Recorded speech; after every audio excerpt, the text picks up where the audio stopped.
Hello दोस्तों। एक बार की बात है कि एक लड़का बहुत ज़्यादा बोलता था। वो अपने फ्रेंड्स के साथ अपने आधे अधूरे ज्ञान को बताता था और बहुत बड़ी बड़ी बातें उनको सुनाया करता था। जिस चीज़ का उसे थोड़ा बहुत नॉलेज होता था तो वो उसे अपने दोस्तों के साथ उसे बढ़ा चढ़ा कर बताया करता था।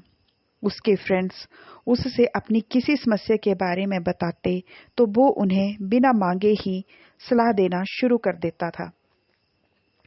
उसकी इस आदत से उसके सभी फ्रेंड्स उससे परेशान थे और सभी फ्रेंड्स उससे दूरी बनाकर रखते थे।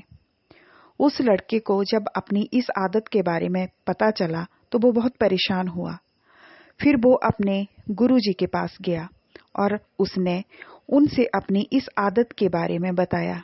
तो गुरुजी ने कहा कि तुम्हें अगर अपनी सभी फ्रेंड्स को वापस चाहिए तो इन परिस्थितियों में चुप रहना, ताकि तुम अपने जीवन में आने वाले संकटों से भी बच सको।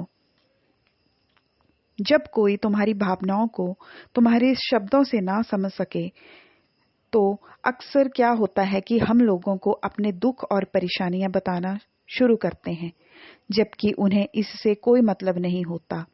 तुम्हें लगता है कि कोई व्यक्ति तुम्हारी भावनाओं को नहीं समझ रहा, तो ऐसी परिस्थिति में तुम्हारा चुप रहना बेहतर होगा। हर इंसान को केवल खुद से ही मतलब है। एक या दो बार तुम्हारे दुख को वो सुनेंगे, फिर वह तुमसे दूर रहना शुरू कर देंगे। कोई भी आदमी एक दुखी और परेशान इंसान के साथ रहना पसंद नहीं करता। अपने किसी बेस्ट फ्रेंड या फैमिली मेंबर को छोड़ के किसी ऐसे तीसरे इंसान को कभी भी अपनी परेशानी ना बताएं जो उसे समझने के बजाय आपका ही मजाक बनाए। किसी चीज या घटना का आधा अधूरा ज्ञान होने पर भी आदमी को चुप रहना चाहिए। जब तुम्हें यह ना पता हो कि किसी विशेष मौके पर क्या बोलना है, तो किसी विशेष घटना के बारे में तुम्हें आधा अधूरा ही ज्ञान हो, तो ऐसे मौके पर चुप रहना चाहिए। अक्सर व्यक्ति अपने आधे अधूरे ज्ञान के कारण हंसी का पात्र बनता है। ऐसे व्यक्ति को लोग गंभीरता से लेना भी पसंद नहीं करते। हमें कभी कभी आधी अधूरी इधर उधर से मिलने वाली जानकारी के आधार पर लोगों से अपनी बात मनवाने की कोशिश नहीं करनी चाहिए। जब कोई व्यक्ति किसी की बुराई कर रहा हो, जब कोई इंसान तुम्हारे सामने किसी तीसरे इंसान की बुराई कर रहा हो, तब ऐसी परिस्थिति में भी तुम्हें चुप रहना चाहिए।